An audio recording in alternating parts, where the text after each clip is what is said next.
Yan yung grotto.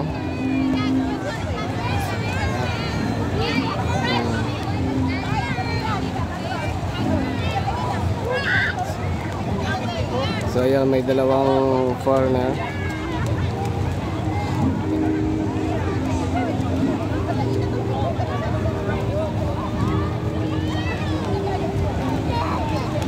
Ayan. Tapos yan yung sunset. Diba? So pabalik na tayo mamaya-maya konti. Inaantay lang natin yung kasama natin. Nakapila pa sa may grotto eh. Magpapapicture doon sa may grotto. Tapos babalik na kami sa Station 2 doon sa hotel namin. Station 2. So kung nakikita nyo, ayun yung party yacht, nasa may dagat, ayun. Ang schedule niyan is 3 to 6. 3 to 6. Ewan ko lang kung magkano, kasi bukas pa kami dyan eh, magpa-party yacht bukas. So baka bukas malaman ko na magkano.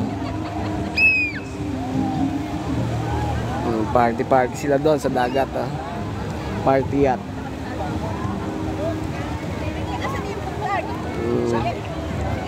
Party yacht.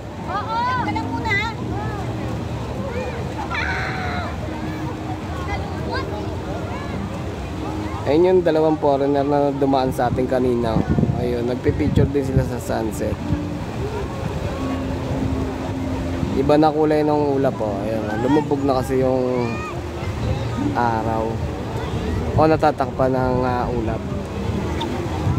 Pero lubog na siya eh, alam ko.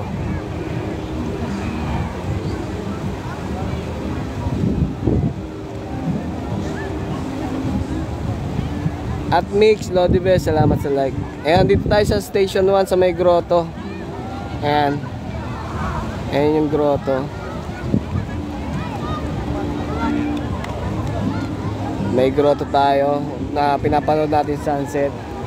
Ayun yung nagpa-party yacht sa may laot, yung bangka. Ayun yung bangka, yate pala, yate, party yacht nga pala. Yacht yun. Ayun, nakikita nyo. Bukas pa kami doon sa party yacht eh. Hindi tayo sa may grotto, Station 1.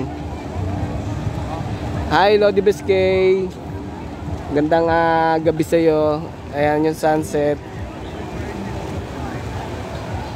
Ayun yung grotto.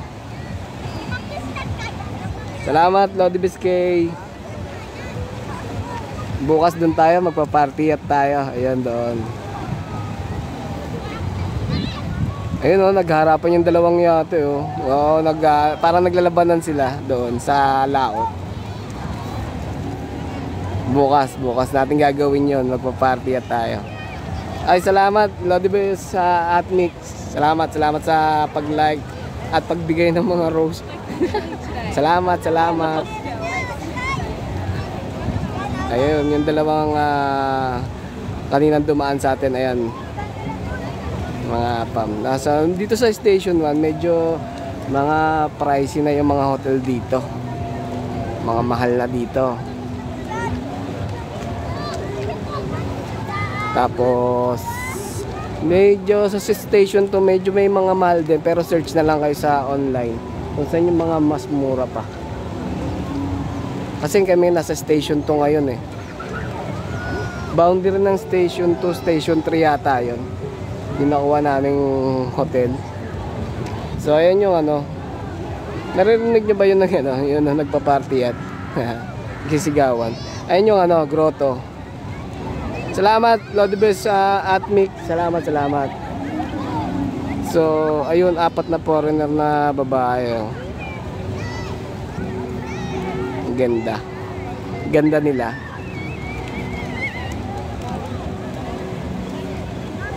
Station 1 ng grotto, Lodibes at Mix. Station 1. So dito yung mga mamahaling mga hotel. Kalimitan nandito marami ring foreigner na. Yung mga apam.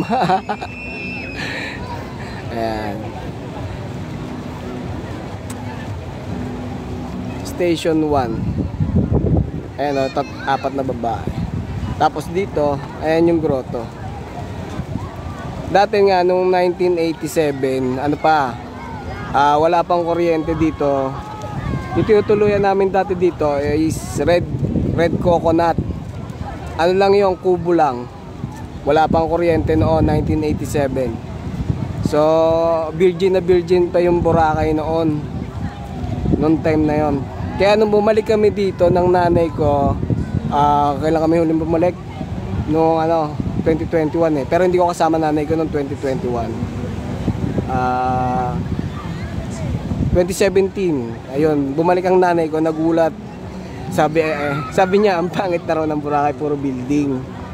Kasi nga yung inabutan niya noon na 1987 na Boracay is walang mga building, kundi puro kubo lang. Tsaka walang kuryente noon, perok-perok lang sa red coconut noon, 1987. Kaya nagulat yung nanay ko nung bumalik siya ng 2017. Pero kung tatanungin ako, okay din naman yung pagbabago kasi mas na-accommodate yung maraming tao. Pero mas maganda yung dati. Yung virgin pa yung Boracay. Yung virgin pa yung Boracay. Walang kuryente, kubo lang. Kubo lang yung tutuluyan mo noon eh, 1987. Basta red coconut yun, tinuluyan namin noon. Baka nga yung mga empleyado noon wala na eh. Kasi tagal na, 1997. Ilang taon lang ako noon? 5 years old lang ako noon, 1987. Pero ngayon, nakita mo, ang dami nagbago sa Boracay. Ayan. Nagulat nga yun ng nanay ko eh. Ayan. Tapos noon, ang bilihan lang ng souvenir, isang kubo lang, nasa tabi lang ng dagat. Naalala ko yun. Noon.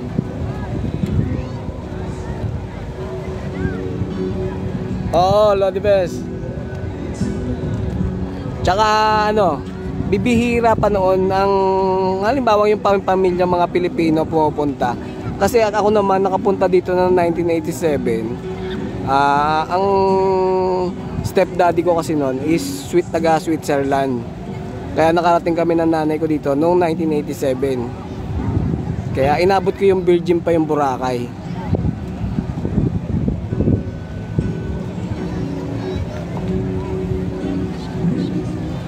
Bihira nga makakita dito noon yung isang buong pamilya. Makikita mo lang dito noon puro foreigner. Tapos may makita ang Pinoy dati taga rito or may asawang foreigner. Noon yun noon.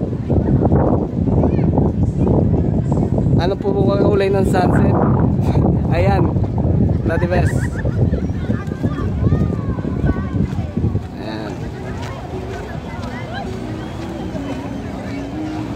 Noon, dati, di ba bata pa nga ako, 5 years old.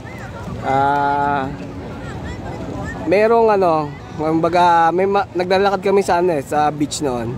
Sa lubong kami dalawang foreigner na babae. Sabi ko sa mama ko, tignan mo walang bra. Tinakpan na nanay ko yung mata ko. Kasi noon maluwag dito. Meron nga dito, wala talagang suot noon, 1987 eh. Talagang kasi virgin na virgin pa tong island na to noong 1987. Bihira mga tao noon na makikita mong nasa beach. Tinakpan ng nanay ko yung mata ko.